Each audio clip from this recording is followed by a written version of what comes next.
It's the end of August. In a couple of days, it will be September, folks. What will you do when somebody turns your power off in the winter? Now, this may be because you can't pay your bill.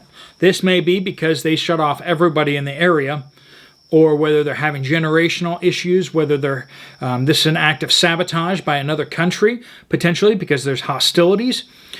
Do you think that your power grid will stay up when there are hostilities between you and another major country? If you're in the United States or Australia or the UK or New Zealand, if we get into a major power struggle with Dragon Country or Bear Country, do you think the lights are really going to stay on? Like, seriously? I mean, you think that they don't have anybody in your country that will just go over and take down a couple of those substations, take some of those transformers offline? And since all your transformers come from Dragon Country, you better hope that none of them get damaged.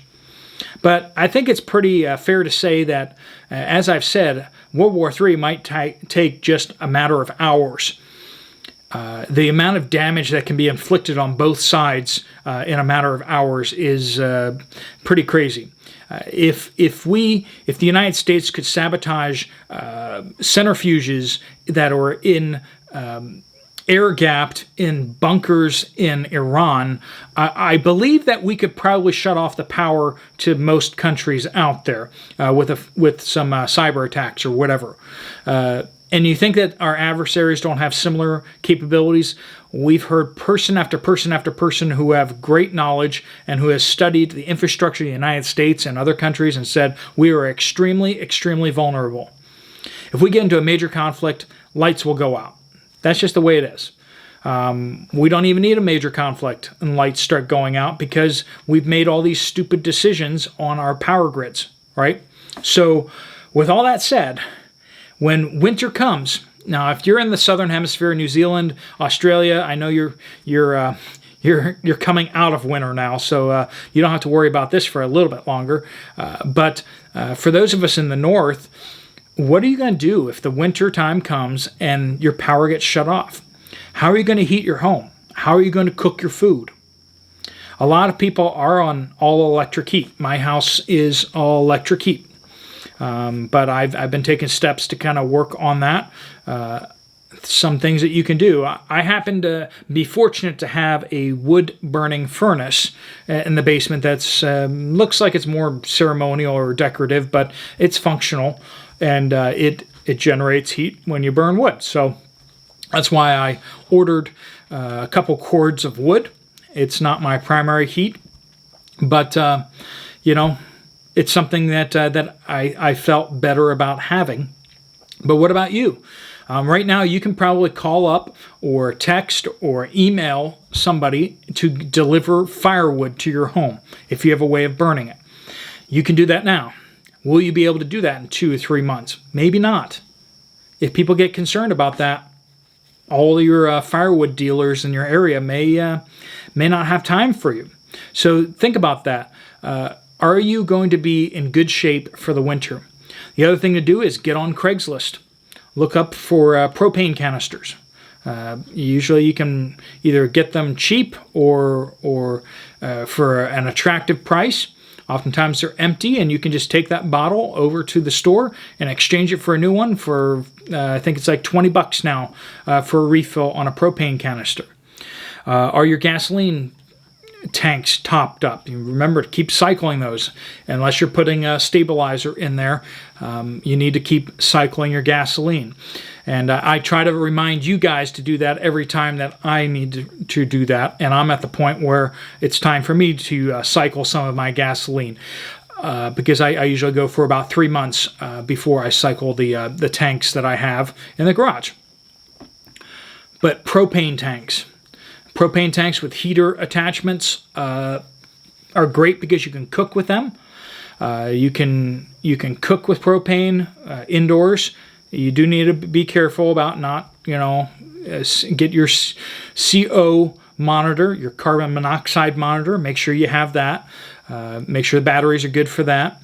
Make sure you have batteries in general. But you're going to need light, you're going to need heat, and you're going to need some way to cook, right? And of course, always, where's your water going to come from? Make sure you have an alternate source of water. And if you think you're just going to melt snow, that's actually a really bad plan, because it takes a tremendous amount of heat energy to melt snow. You get very little water, and it takes a lot of heat up. So unless you're going wood-burning stove, you might want to rethink using snow for water. But have some water, and you know your climate. But as we go forward with this, start thinking about winter if you haven't already. A lot of you have your gardens out there, and you're harvesting, and you're canning, and you're pressure cooking, and you're pressure canning, water bathing, and all that. And you're thinking about laying up for winter. But for those of you who aren't thinking about that, whether because you're more in the city or whether what else, think about how are you going to stay warm if the power goes out? How are you going to stay warm if they shut off the natural gas to your house? Okay, and my advice is very simple. Again, we used this when I was overseas in Tajikistan, and we had no heat in the winter, or very limited heat in the winter. You create a warm room, right? Pick a room in your house, preferably that doesn't have as much exposure, someplace that you can seal off a little bit. Make sure it has a door, of course. And then what you do is you start hanging blankets around the room. You insulate the walls as much as possible, and you create one room that you're going to heat. And if necessary, that's where you and your family will spend all of your time. Okay? So in this warm room, you will expend the energy to warm up that room, and you're going to try to keep that heat as much as possible.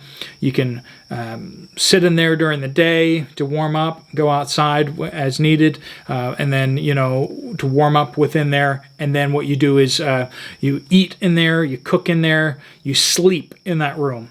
Yeah, I know, everybody's sleeping in the same room. People have been doing it for centuries and centuries and centuries. You guys can survive for a short period of time living in a very small, confined space. Again, make sure you have your carbon monoxide detector there if you're going to heat with propane or kerosene or something else that burns. Make sure that you don't have a buildup of CO2, that you will be able to be woken up and get out of there if it gets to unsafe levels. But those are some options there. Make sure you have lots of winter clothes. You may be that person that always wears shorts during the winter time because you're going from heated building to heated car to heated next building. But make sure that you have good warm clothes. If you wear the right clothes, you don't need heat. Okay? If you have enough blankets to put on your bed, then you don't need to heat the room at night. All right? When you wake up in the morning, you're going to be cold, and you're going to want to heat up the room a little bit. But you can let it get cold overnight. So there's that. Think through how you're going to keep yourselves warm. If you're in an urban environment or a suburban environment, you got more work cut out for you.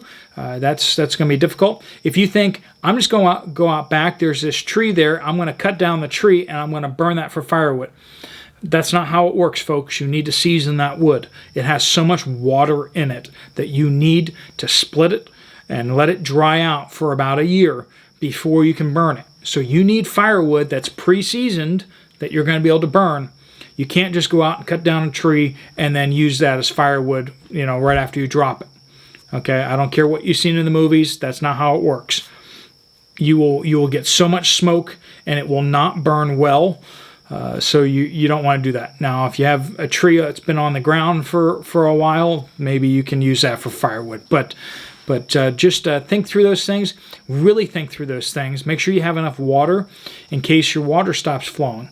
After the power gets shut off, eventually the water treatment plants that pump the water into your pipes, if they don't have electricity, they stop pumping water into your pipes. Eventually, the pipes will run empty. Do you have water at that point? So just think through those things. That's what preparedness is about, is whether it's a hurricane that comes.